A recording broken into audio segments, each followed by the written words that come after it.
Hi folks, you're with Tacitus Today, your pushback channel, and thank you for joining this audio no pictures live stream. Please listen to this presentation as you would a radio broadcast. In this essay, I'd like to talk about can history be taught objectively? Can it be your students at school or college, university, whatever? Can history be taught objectively? Should it be taught objectively? Should it be a mandatory requirement that all teachers should teach history with absolute objectivity? And of course, one of the ways of doing that is to stick to facts. And you know, certainly as a kid, I remember teachers certainly were left leaning, and the humanities, you know, history and that sort of stuff, sociology tend to attract people, even then, who have left leaning sympathies. But the idea of treating history as a propaganda delivery system, there were a couple of teachers I thought came close to it, but generally it was taught as a very, as much as I recall, at least objective. Now, even teachers that sort of had sympathies in one direction or another would encourage wide reading. Read widely. Don't just accept the course material because it's, as in the education course material, say at high school, it's a minimum sort of really quick take on things. So read widely, and the teachers would give reading lists, bibliographies type thing, would give reading lists out that, and the library was quite well stocked, and the teachers again made quite sure that there was a wide range of historical literature to look at. So if you wanted the sort of the quasi-Marxist view of history, and there wasn't that much in the library of that ilk, but if you wanted that, you could look at it. But you also had various other takes, say more nationalist type views on history. but they stuck to the facts. Not that there weren't added interpretations and so on top of that or in addition to it. But once, provided everybody agrees that you stick to the facts, then you can't really stray very far into ideological territory, because the facts are there and the facts are there to buttress a position.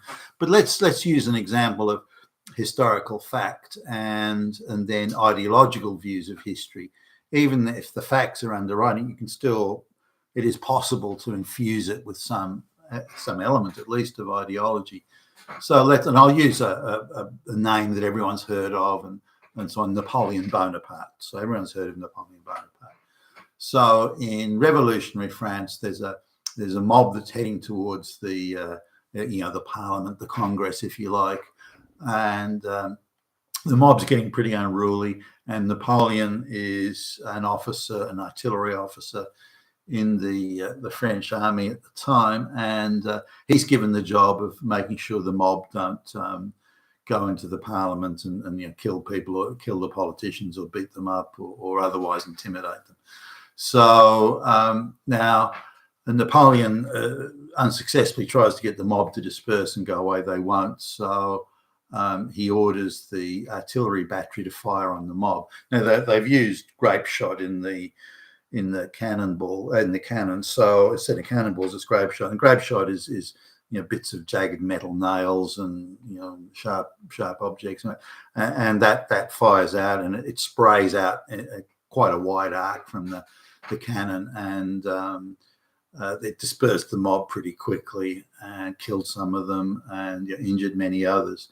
So now we can treat this as a fact. Napoleon Bonaparte, on this day, in this location, in this street, on this street corner, did this, and he ordered that and said so. So this is and these are facts. These are facts that can be verified, cross-verified, double verified, all sorts of things. So that's the fact. Now we can then ascribe motive to Napoleon. So, well, the reason Napoleon did that is because he's a fascist Nazi Hitler, and he was fired into the mob because they were all black lesbians, which means he's a homophobic, racist Nazi. Now, that's the ideology. Now, was the mob made up of black lesbian? Well, no, it was all local French people. There wouldn't have been any black people in there at all.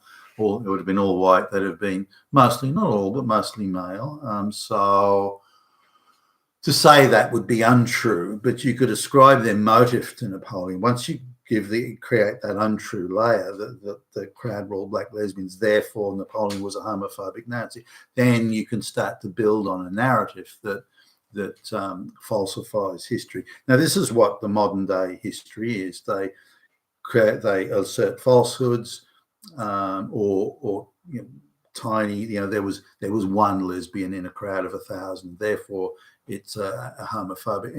So they can play around with those sorts of things. But mostly, the most important thing with the way history is taught today, they ascribe sinister motive. Well, how do we know Napoleon was bad? Well, he's a straight white male. All straight white males, and again, that's the invention. So they can build narratives around facts and events that occurred in order to create narrative.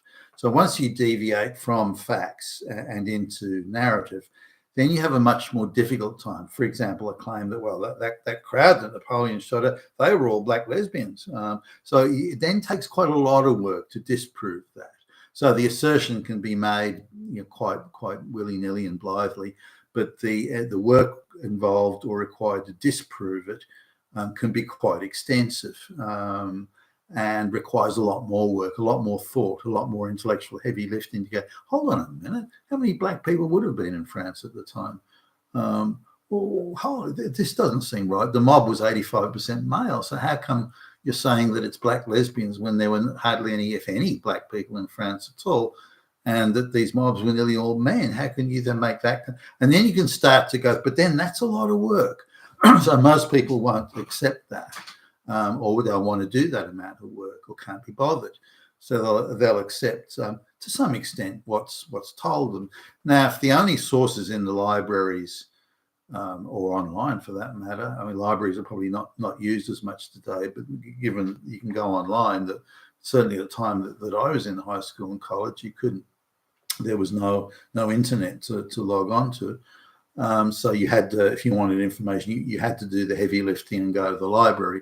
And because your time was sort of on a relative basis, your time became more precious at that time, during those circumstances. We have to go to the library, you have to sit down, get the books from the shelf, plow through them, that sort of, you can't just call up a subject and instantly the information comes at you. You have to find it in the pages of the book. So you tend to be more studious and more exact, and more scholarly in how you go about your research, rather than just accept what's delivered to you by someone who could be, an activist themselves. So the idea of activists in history was something that I remember the first time I heard the word activist and history together. I was probably in my early 20s, I guess, out of the education system at this point. But I heard it was mentioned somewhere. I think it was on some news show where somebody was talking about an activist, and I hadn't heard the two together previously or seen it written. This idea of an activist, the idea of agitators and stirrers and so on, activists in the sense of communist insurgents. I'd heard that, but the idea that there would be someone who wasn't a communist revolutionary, but who was engaging in activism. That was the first time I sort of heard it around there. And the two seemed rather incongruous to me. Why would somebody want to be an activist? Why should history be anything other than a teaching of the facts and the context of the times and so on? For example, we read about people being burned at the stake for some sort of form of heresy. But the other than being a punishment, the burning of the stake was meant to cleanse them of their evil so that their souls would be saved. And that was very much a view at the time. We look at it now as just, why did you burn that poor person? What did they do? But at the time, it was seen as saving souls and a necessary punishment for those people so that their souls could be saved. So when you look at context and attitudes of times and place, then you see, another one that's frequently you hear is the madness of if a woman accused of being a witch was put in the water and it floated, then she was innocent. But if it sank, then then she was a witch, and this sort of thing. So, or if she sank, it was innocent, and if she floated, she was a witch. Now, the reason for that that's meant to be, oh, look at the silly people. But at the time, a priest would bless the water, and so it was if the the blessed water, the holy water, accepted the water, that is, she sank into the water. If the holy water accepted the woman, that means she was not a witch, because the holy water would accept it. But if she floated, it meant that the holy water was rejecting the woman because she was evil and a witch, and therefore that was a sign of guilt. Now today we can say, with in the scientific age, we can say, well, that's madness. But at the time, in the pre-scientific age, that was considered as completely rational and a way you could determine what who was a witch and who wasn't. Again, today we see that as crazy. But by teaching the facts and all the facts, so the blessed water bit you hardly ever hear today. It's teaching you. You know what they used to do to women? This is how evil men were to women back then, which just shows how evil men are. And they'll just say, and if the woman floated, then she's a witch, and they'd kill her. They'd hang her, or this or that. Instead of explaining, at the time, they believed that blessed holy water was a way of determining guilt or innocence in terms of witch allegation. Nonetheless, let's come back to the central core of this. Activists claim that there is no such thing as objective history, that history is something you must control, because if you can control how history is taught and how it's presented, then you can control the minds of the people. And this is what the globalist left and their foot soldiers, the leftists, want to do. So they see history as a part of a power and control mechanism rather than a teaching of facts and so on. Similarly, they assert that the teaching of history based on facts will support nationalist identity and the British history or European history, because European history was the first to embrace the mercantile and the scientific age, the industrial age.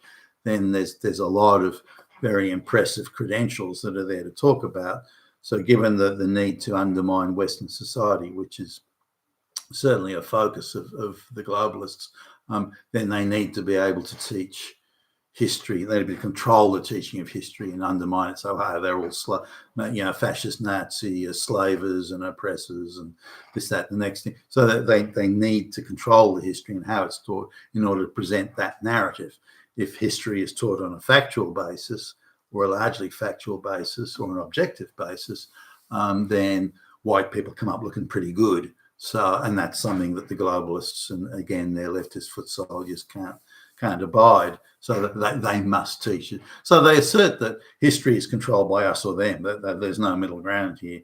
And if you look at the Soviet communists, Chinese communists, Pol Pot, whatever, they try and create a year zero sense of history. So whatever went before was bad, whatever's in the future is good. And if you eradicate the past and its successes and achievements and accomplishments, then it's much easier to make the future look good, because the past didn't exist. And with it, its accomplishments and its. Now you can still milk the past and use the past to say it was just one endless litany and miasma of evil and badness and straight white male, fascist, Nazi, bigot, xenophobe, data. You can still do all that, but you only use the past as a device to undermine the society, so it will accept that whatever occurs in the future must be in some way or somehow an improvement of what went before. But that means there's a lot of lies, a lot of grotesque untruths, lies upon lies upon lies, and they have to resort to that, otherwise the narrative won't hold.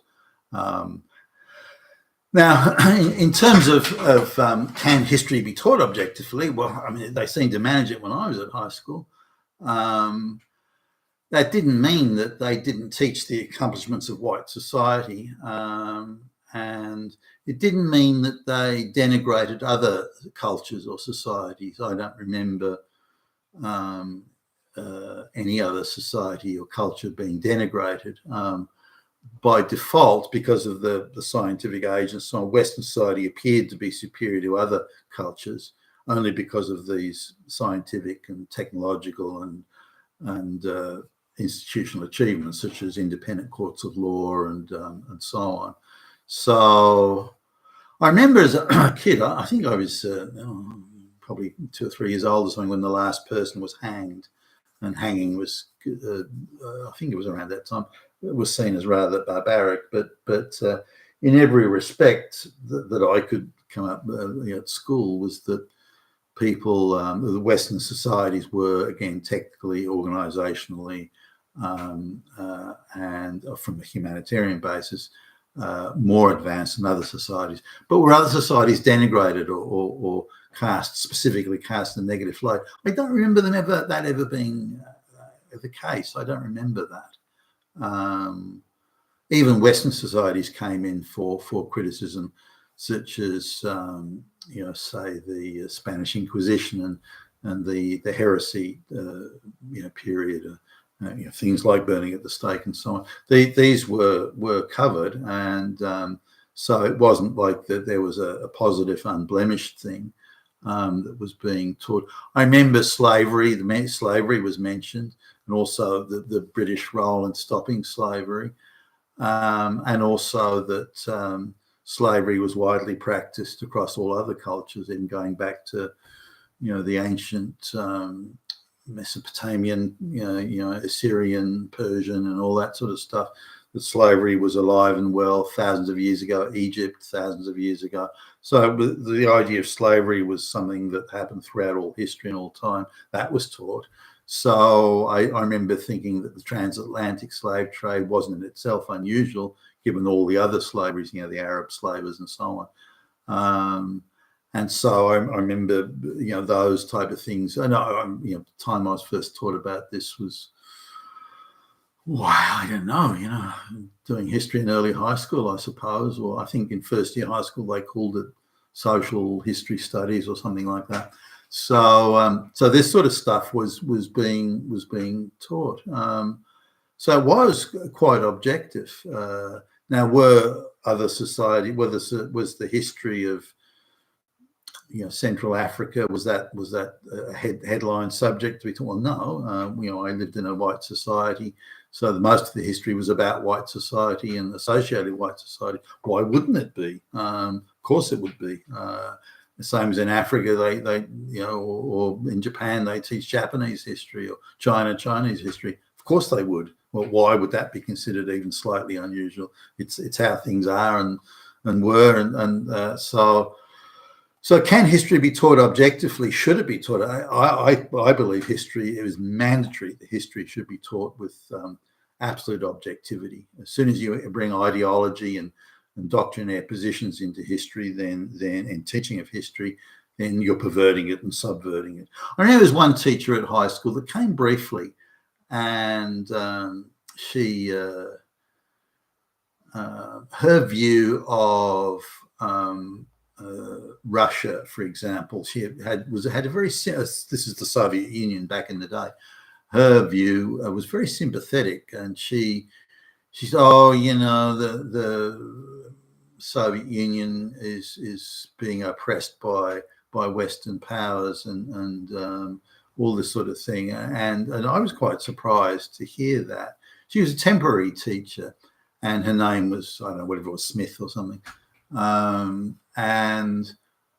And yet when I remember talking to another teacher about, history teacher, about this woman who had these unusual sort of communist, pro-communist, pro-Soviet type views, and which weren't sort of off the planet or anything, but they were enough that you noticed it. And I remember talking, a year or so later, talking to another teacher, and they said, well, actually, she's a Russian. She's actually Russian who came to Australia as a child, and and she's married somebody called Smith, a guy called Smith. so she or anglicised her name, maybe. I think that could have been it. And so she she's a Russian lady with pronounced sympathies for Russia, and I didn't know that because the name was whatever it was, Smith, and so I just assumed it was odd.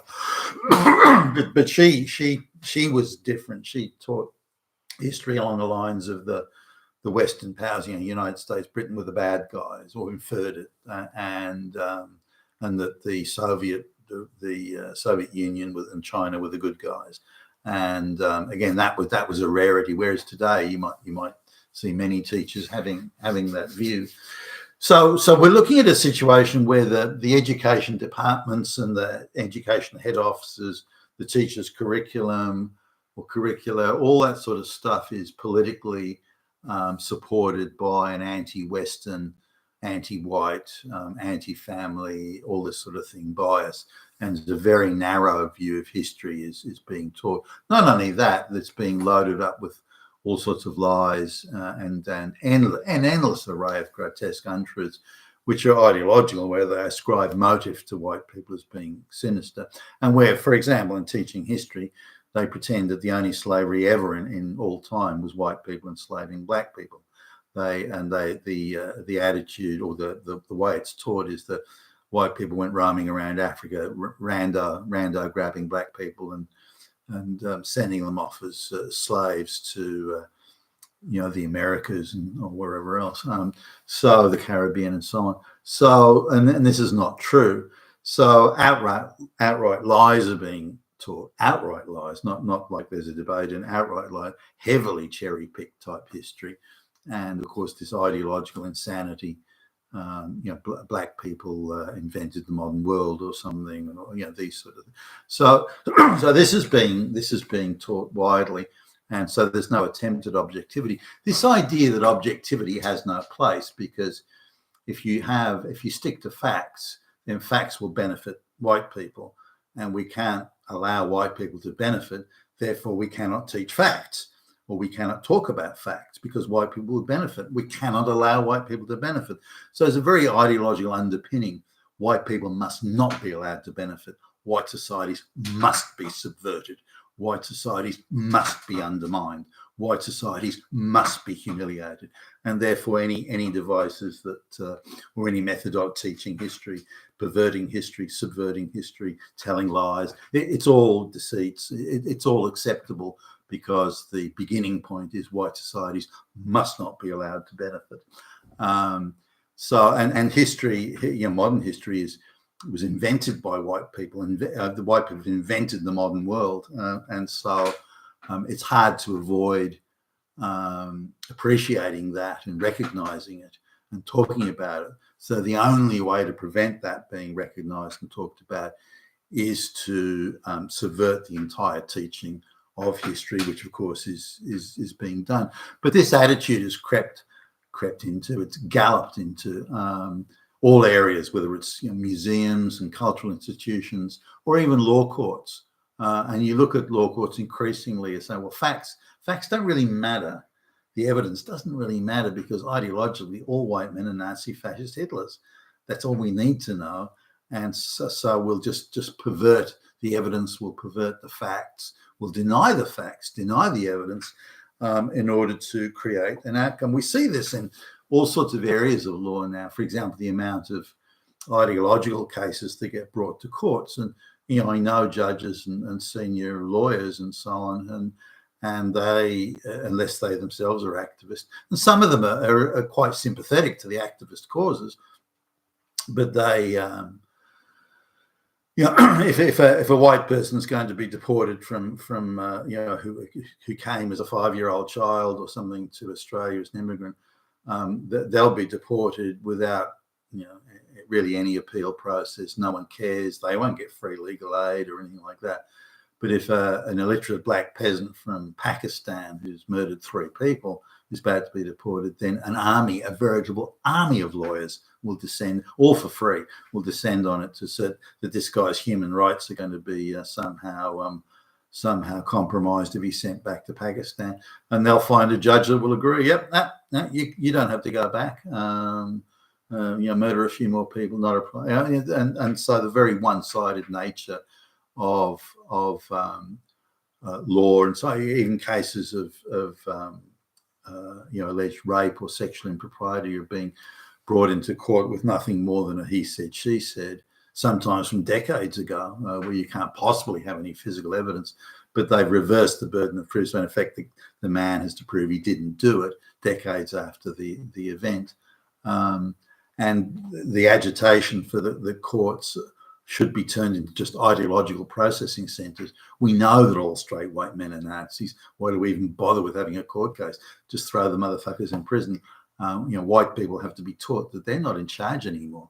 White people have to be humiliated, and courts and schools and education and cultural institutions are a great way to subvert or convert. I mean, how many young women, for example, in the low IQ young women that never could have dreamed out of getting out of junior high school, how many of those are now in university or went through the university system, been radicalized, the mass migration of illiterate third world peasants. We're all human beings.